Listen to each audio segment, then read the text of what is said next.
La faula va, la faula ve, i dels 40 sèniors d'Enric Lluch i Rosa Serrano us en parlaré.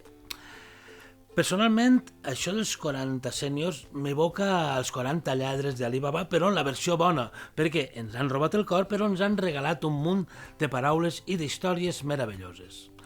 Enric Lluch Girbès, valencià del Gemesí, 30 anys de mestre, més de 30 anys de mestre i més de 100 llibres publicats.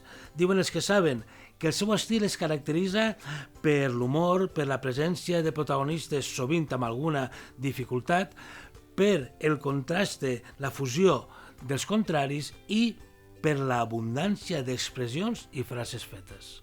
Personalment el vaig conèixer amb el llibre Els contes de les coses que pengen del cel i vaig quedar encisat d'eixa lluna esquadrinyadora, trapassera. Mireu, si no el coneixeu, busqueu-lo. L'Enric Lluch paga molt la pena. I de Rosa Serrano, què us puc dir?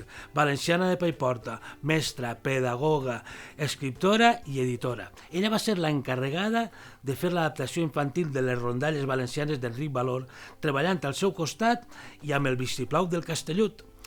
Va fundar l'editorial Tàndem Edicions, des d'on va aconseguir convertir en un referent de la nostra literatura a Enric Valor.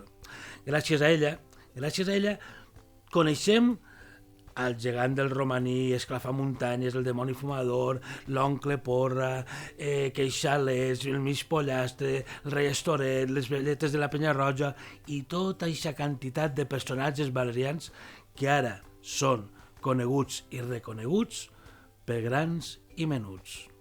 I aquest és el nostre xocotet reconeixement com a narradors orals a Enric Lluch i Rosa Serrano, dos dels sèniors homenatjats per l'IBICAT, el Consell Català del Llibre Infantil i Juvenil. Gràcies, mestres, per tot i per tant. I catacric, catacrac, la faula i els 40 sèniors que el cor ens han robat.